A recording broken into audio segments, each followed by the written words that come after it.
Good morning, guys, and welcome back to Dusting Off, Warlord, Saga of the Storm, featuring a Rone of the Deepbrook, the uncommon elf warlord out of Into the Accordlands. This time we are not going to be looking at him in that the Saga format. We're going to be looking at him in Ancients.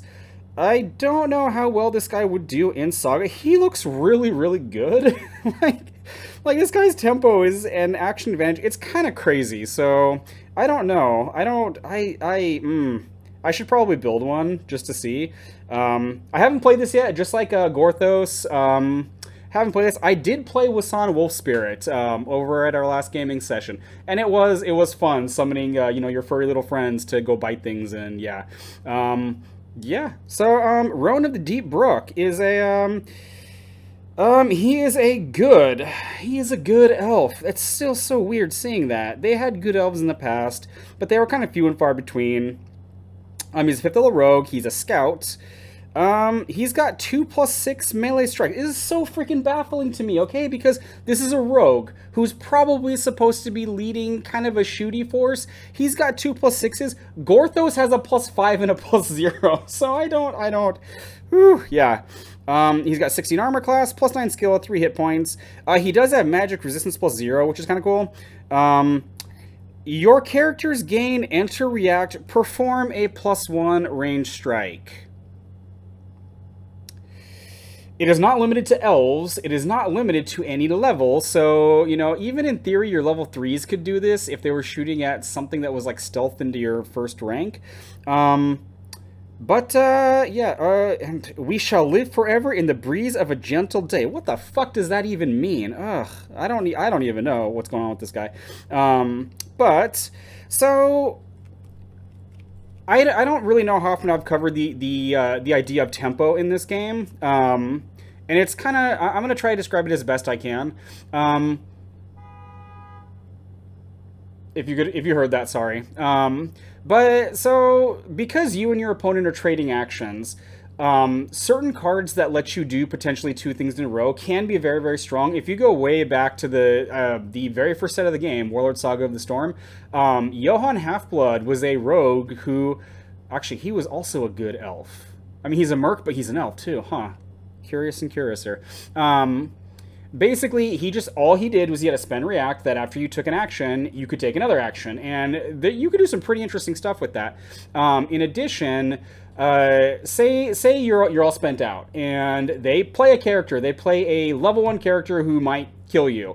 You can play a guy, but you have to let them take another action, and then you might kill you. They might kill the guy you just put into play. So typically, when I'm referring to tempo, I'm kind of, I guess, action advantage is probably the best way to put it.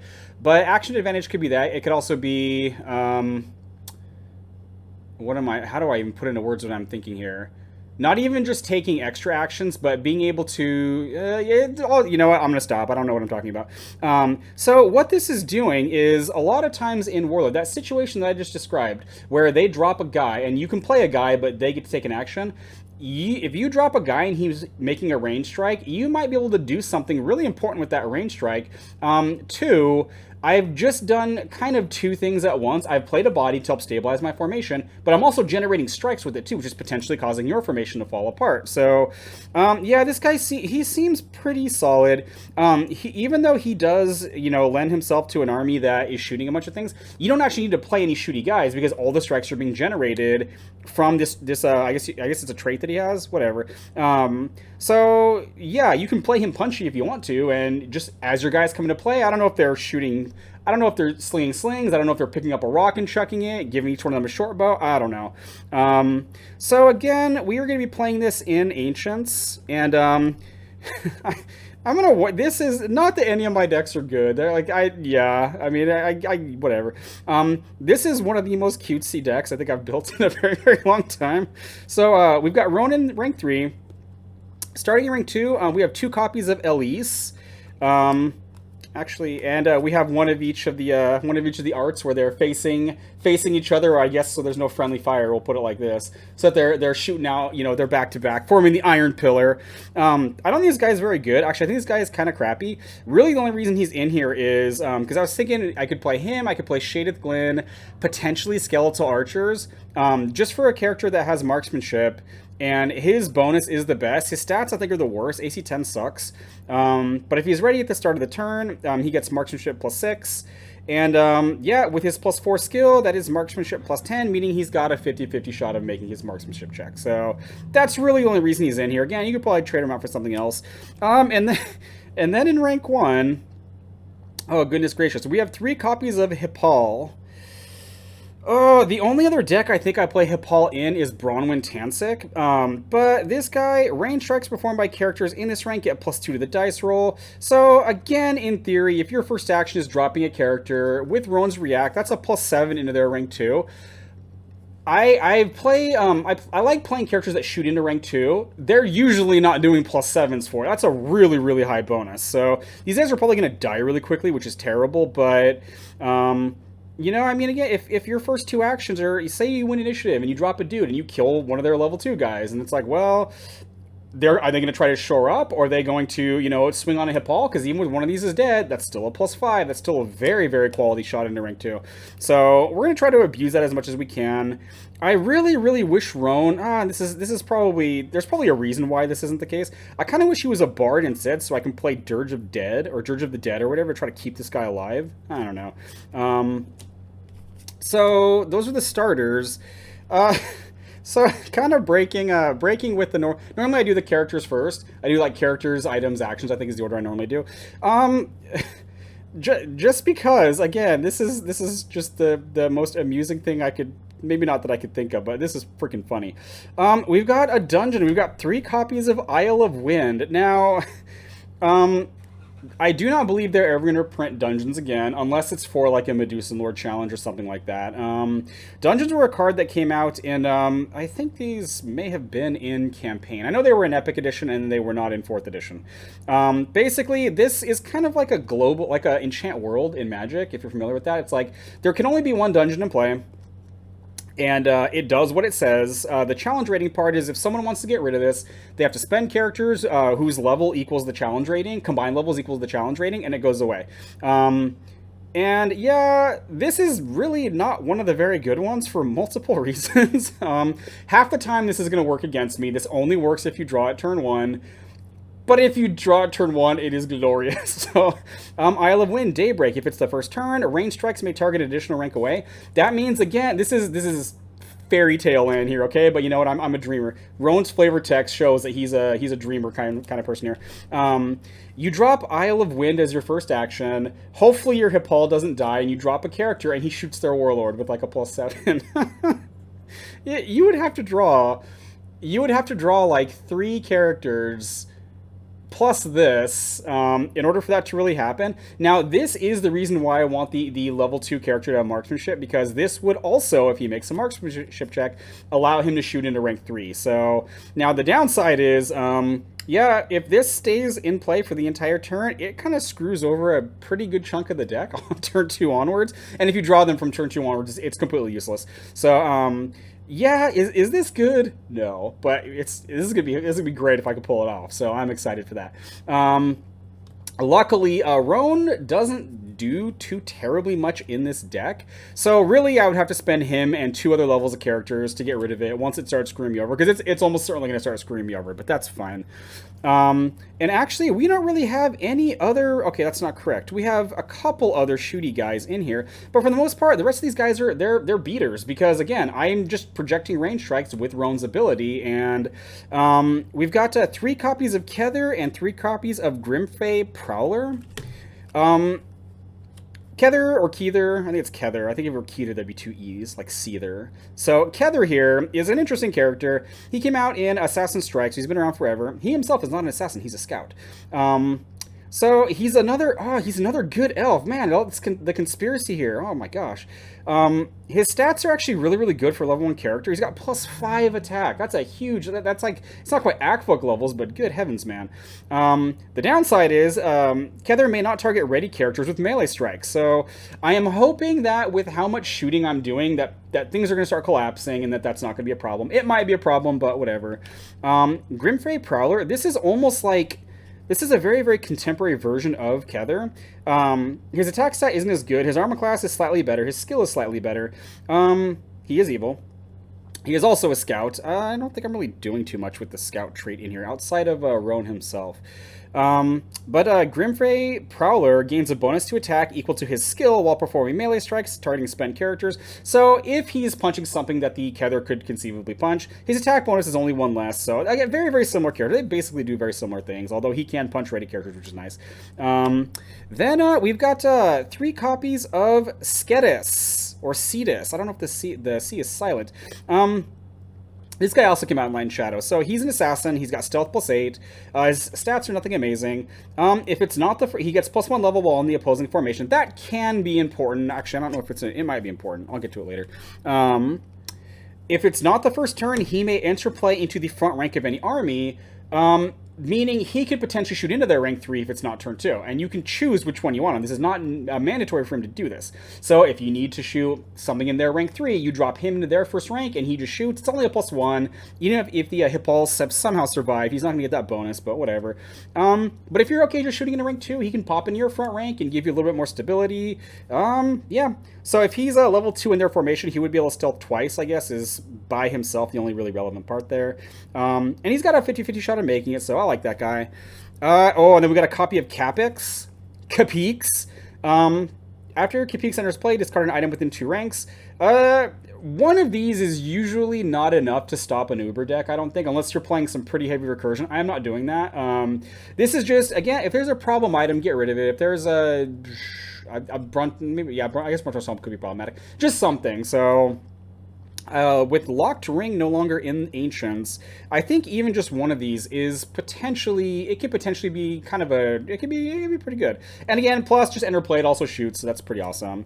The other shooting character we have here, actually the only other kind of dedicated shooty character in here, are 3 copies of Tresven. I want to say this guy is Into the Accordlands. I don't think I pulled any of these. Like, I don't think I pulled a single one. So if I'm getting this slightly mixed up, then yeah, it's my fault. This card's text, so he's got whatever stats. Why do I have so many good aligned elves in here? What the heck is wrong with me? Good elves, I oughta. Okay, I guess the Skedis is evil. Oh my gosh, this is uncomfortable. How many of these guys are good aligned? Okay. Just has the 2 things: react after he enters play. Perform a +4 range strike, which may only target a spent character. So he can do that, but he also gets Rone's ability. So he's entering play and hopefully shooting 2 things. One of them would have to be spent, it'd be a +4. The other one doesn't need to be spent, and it's only a +1. But he also spends for a +1. So it's potentially 3 strikes out of a single character when this guy enters play. Actually, I guess 2 when he enters play, and then 1 on your next action. So I think that's perfectly serviceable. And of course, because we are playing shooty and Ancients, we've got 1 copy of Archer Tower. This can't really do much except move. Now, the fact that it can move from rank 1 to rank 2 is, I think, really important because, again, total dreamland here. But if you keep the Hippals alive and the Archer Tower gets to maneuver, oh, those are going to be some glorious shots right there. And then just a couple other support pieces and just a few characters left. We have 1 copy of Tornia Sar, obviously. 1 to try to help get the Isle of Wind on turn 1, and 2 to discard them and get something else if I draw them afterwards. 1 copy of Killus of Flesh. So this guy is freaking interesting, okay? After an elf dies during the decree phase, return the elf to play spent in the same location. It permanently gets undead, +3 attack, +1 hit point, and then if he readies or dies or stuns, yeah, the character dies. So again, you can play a guy. He'll shoot. If he dies, you can kill us it. He'll come back. He'll shoot again. So I just think that's pretty cool. And again, these are elves, so they're kind of fragile. I'm hoping that just how many strikes I'm potentially able to put out, and hopefully how much destabilization I can do, is going to make up for how laughably not durable a lot of these characters are. And then along the same lines as Killis, we have 3 copies of Biss. Biss is going to be really, really interesting with Rone, I think, because 1, you can use this to kind of mess up their formation. When he enters play, you return a level 1 or 2 non-Warlord character to the owner's hand. So you can bounce their guys. Again, if there's just one thing keeping them from falling forward, like say your opening action is what I said. You play a character, you shoot Artheon, and Artheon dies. I don't know if anyone plays Artheon anymore. I love Artheon. You shoot Artheon, and they've got 1 character left, and your opponent's like, I'm going to risk it, and he does something other than stabilize his rank 2. Biss does not require you to hit anything. It could be, if it's like a Will-O-Wisp that you can't shoot, like maybe he thinks, haha, you can't shoot my Will-O-Wisp. You play Biss, and then they fall, and that might be pretty great. That'd be freaking funny if that happens. I will laugh if I do that to somebody. But 2, you can bounce your own characters with it. You can bounce the Capix for multiple uses out of it. This wouldn't work with the Elise because he only gets marksmanship on the first turn. If you were to play Shadith Glynn, or some other guy with marksmanship, you could attempt to shoot really far again. So, yeah, I just think it's pretty interesting. And again, do any of these other characters have stuff to... I mean, you could bounce the Tressven, and that would be, again, potentially 3 more shots you're getting. So, a lot of cool applications with beasts. Skipping ahead a little bit, originally in the deck, I think this was instead of the... instead of not the Kether was always in here. Grimfey Prowler. I really need to like sit down and learn all these cards' names from the new set. I was running. Where is she? Alaya out of Into the Accordlands. She was in 4th edition too, but because she also is potentially interesting because she's shooting, she's potentially getting rid of an Isle of Wind you drew too late, or hopefully getting you 1 on turn 1. So, and you can Biss and do it again. So I think Biss is pretty cool. Pretty cool character. I believe these are old printings. I think he was in the 10th anniversary set. So I think those are a bit easier to get now. And then we got some actions. Now we've got 3 copies of Throw, just because I think Throw's super cutesy.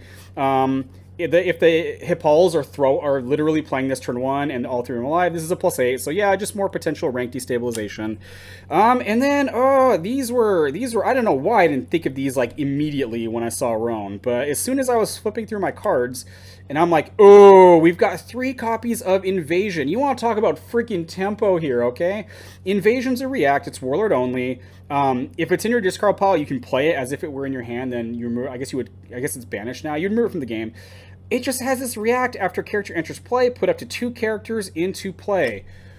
So again, this is probably not going to happen with any kind of regularity. But again, if your first action is to drop a Kether, the Kether enters play.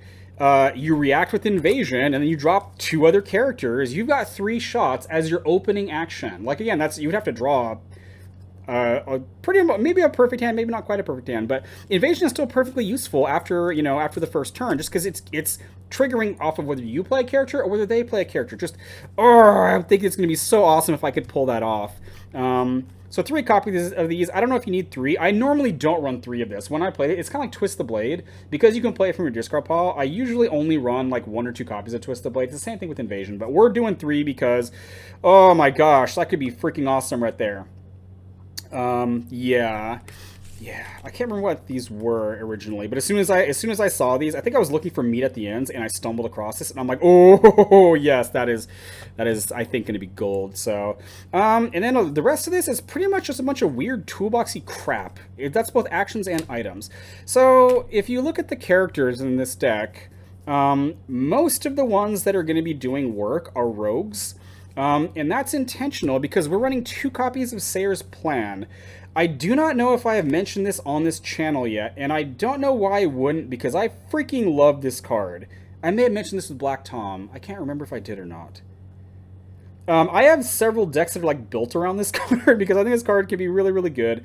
It's level 5, so pretty much it's Rone using this. Spend order, actually, is this the... Yeah, these are from Campaign Edition, so I believe that's the latest printing. Until the end of the turn, all of your rogues who target spent characters with melee strikes gain +5 attack for the strike and inflict an additional wound. That means Kether is doing a +10 for 2 against spent characters. That's a pretty hefty strike considering these are level 1s. And again, I'm hoping with all the rank breaking and all the destabilization, hopefully this will... I mean, you don't really need to get a huge amount of stuff off of this. If this just lets you delete 1 or 2 problem things, it's usually paid for itself. So 2 copies of that. 2 copies of Lure. It sucks that Rone's not a bard, but whatever. Bards can play this without spending. Spend order, move target, ready opposing character of equal or lower level forward 1 rank. Again, if you can't get to them, if they're hiding in rank 3, you can use this to drag them to rank 2. Now, usually from my experience playing this card is they'll move backwards, and then even if you draw 2 and were a bard, you wouldn't be able to play it again. But yeah, I think pretty interesting, potentially interesting. Yeah, so 2 of those. Again, just a random ability. 2 copies of Clearing the Mark. So I do have the Capix, for some item removal. Clearing the Mark does it better because it removes it from the game. Really, Rone is the one you want to play with this because you can get rid of level 10 items with this. But even getting rid of a Nodwick or whatever Nodwick was recycling with this can be pretty solid. So I like that. And then just 2 copies of Assassin's Arrow. I have some shooty stuff in here that I'm going to get to in a second for Rone. This is just very similar to Sayer's plan in that if I need to delete something that's problematic, like say a dragon stuns up, and I'm like, that's absolutely what, like, and not the Into the Accordlands baby dragons. Okay, I'm talking like the dragons from the Azra and the Foul video. Like if a freaking Tempest Royal or a freaking Rotwing or some crazy asshole dragon just shows up and I need to kill it, well, these help make that a bit easier. So, and for shooting, so we've got 2 copies of Angel Tears and a copy of Collapsing Bow. You can kind of change a lot of this around. I really, really like the Angel's Tears just because, I mean, you have plenty of stuff. I mean, a lot of those toolboxy cards, they're not going to be useful super often. I mean, Clearing the Mark, if you're getting rid of something that doesn't matter most of the time, I mean, you could probably turn it into a shot instead. And if you're in a rank with the Archer Tower, the Angel's Tear shots are +7s. If the Hippals have somehow survived, you know, you can go to the front and potentially get some +3s, maybe +5s. And Collapsing Bow just spends for a +2, and if you're a scout once per turn, you can do a +2. I think this was Sharkbone Bow at first, but as I was analyzing the actions and the pretty much all the other crap in here, I'm like, I would have to spend to do the second shot with Collapsing Bow or with Sharkbone Bow. It is nice that it shoots further, but you know, I would. This is just an extra shot. It's whatever. And then just a couple other random things to help. We have a copy of Tempest Arrow out of 4th edition. This is what, City of Gold? Yes. So it's level 5. It's an arrow. Before making a ranged strike roll, spend Tempest Arrow. The strike does not inflict wounds. If it hits all characters in the same rank as the target, target all the characters in the same rank as the target of the strike. Each target must make 2 magic saves, DC 13. If one save is failed, the target becomes spent. If both are failed, the target becomes stunned and suffers a wound. This is probably way better if you have some way of like giving them a skill penalty. I'm gonna stop mentioning Maddening Scream because it's what I always talk about. Actually, Rone can't even play it because he's not a bard. But this is just potentially some crowd control if you're being like somehow overwhelmed by people. Like I don't think any of us play Adarami. I know somebody plays Tavis, and this would work okay again. No, because Tavis is going to buff their skill. This was originally a Hawthorne's Arrow, and then I'm like, I should give this a try, because I don't think I've really ever played this out of 4th edition. So we're going to give it a try and just see. That'd be really funny if they both fail that, and it starts killing people en masse. That'd be freaking awesome. And then we've got a copy of Bag of Holding and a copy of Portable Hole. This is just mostly card draw. The Portable Hole, you can't use it to move Rone because he might have to go to the front and kill things. 2+6s is, again, that's on par with the fighter right there. So, and you can toss it to draw. The Bag of Holding is just basically another way to toss, you know, some of these cards that situational so they don't always do stuff and get some hopefully better. And then rounding it out, Cloud Racer. A Steed. I really like the Steed, and I really like that this is Into the Accordlands. You can toss a card to move forward or back, and you can spend it to move forward or back. So again, potentially Rone can go to the front, he can shank something, and he can run away to rank 2. Because there's no real way in this, I think, that I'm buffing his defense. So it's probably a really bad idea for him to be up on the front, but... and I probably should have mentioned this with the shooting stuff, which is a single copy of Farglass, gives you marksmanship, and after you marksmanship, you can chuck it to get +5 or make the strike do an additional wound. So this with an Assassin's Arrow can usually handle a lot of stuff. So yeah, that is going to be pretty much the plan right there. Again, it's probably wishful thinking. Hoping the Hippals at AC 11 are going to survive for any degree of time. Maybe it may be a little too ambitious, but I don't care. I have these thoughts in my head of just, you know, I play a guy, I invasion, I play 2 more guys, and they all start shooting with +7s. Yeah, my first action has your Warlord, your 2 rank 2s dead, and your Warlord spent in rank 1. Your action. I know it's probably not going to happen, but hey. So some of the other stuff that I've looked at. Again, I mentioned Alaya because I think she's great. She might go back in. If she were a rogue, she would probably be in here because that way she could benefit from Sarah's plan. But yeah, there's also Sarth. Now, I object to this, Your Honor, okay? They made a, what is it, Kermit the Frog, the Lizardman guy, they made him a Sutek. How is Sarth not a Sutek? Look at that guy. Look at it. Where's the... Okay, look on screen. Look at that guy, okay? That is a Sutek right there, all right? Oh, man. So once per turn, he can perform a melee strike with an attack of +3. His weapons are considered blank for the strike. To this day, I don't think we ever figured out what he was doing. I don't know if it's a headbutt. I don't know if he's spitting acid. I don't know if he's tail whipping you. But he can enter play, shoot with Rome, maneuver, and then do his other strike, so... potentially interesting. Very similar to Sketis, we have Nemeseth. I mentioned this in Azeran the Foul. This guy, the only reason he's interesting is because, again, you can choose where he enters. So if you want him to enter play in rank 1, he can shoot into their rank 2. If you need a shot on rank 1, you can have him play into rank 2 and then shoot into rank 1. So I don't know if that's very good. It just was something that I noticed. I'm like, huh, that is interesting that you do have choices there. I think the Hippals are... I really can't see myself removing them in this. But if I did, Jagorl, again, shooting into rank 2, you'd still kind of get that effect, just not quite the same. The other thing I was thinking, too, is I did mention with Capix that I'm not really doing, like, any kind of recursion. Like, not really. But I think potentially, if you were to add some Necromancers, like Ayaba Wave Runner and stuff like Rotel Dithanis, you might be able to get some pretty interesting mileage out of this. You play them, you play all the Necromancers that you would want to make stuff like this work. That might be really good. What is it? Kargaz Dithanis, Terbero, I don't know. Even... I don't think this would be as good, but even the 4th edition start of Skyrek with Bone Golem could potentially, maybe, I don't know. And then another one I thought of was Treyek, because Treyek, if you discard him to the Angel's Tears, you're going to get actually quite a lot of value out of that. You're going to shoot with, first you're going to discard the Treyek, he's going to enter your discard pile, or he's going to not enter your discard pile, enter play, shoot, and then you get the shot from Rone, and then you still have a Treyek that you could potentially punch somebody with. So I think the reason I wasn't doing that is because I wasn't running this next card, Inheritance. This maybe should be in here. I don't know how often Rone himself is going to be killing things for this to trigger, because, I mean, once he gets the Angel's Tears, that's great, or the Collapsing Bow, but until then, I don't really want him going to the front, and he himself doesn't, outside of punching, he doesn't have any innate way of killing things, so, then there's also a Ranging Shot. This, I think, was... I think the invasions were this at first, because this is also, again, potentially interesting. Spending for the +3s, yeah, I mean, that gives Rone something to do if he didn't draw anything else. But after a character is hit with a range strike by this rogue, perform a +2 range strike against a character in the rank behind the target. There were some pretty interesting interactions between this and Sketis, because Sketis is level 2 when he's in an opposing formation. So you could play him, he would shoot into their rank 3. If he hits you, he will shoot a +2 at someone into rank 4. I can very much see some scenarios where someone's trying to build stuff up and you could break things with that. And then worst case scenario, you play him, he shoots, and then you don't even play the ranging shot. You just, or play the react on the ranging shot. You just spend him to shoot something else in rank 3. Could potentially be dangerous for a low armor class Warlord. So, then there's also another breaker card, Fire at Will. This is an interesting card. It's level 2. Scouts get +2 levels for performing it. After you roll initiative, target a character within 2 ranks.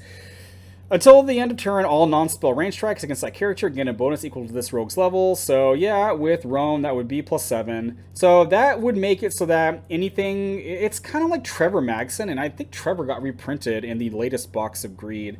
You can use that if you're, again, if there's something like a dragon or even a built-up warlord that you just need... You don't need a huge amount of strikes. You just need to be able to reliably hit him.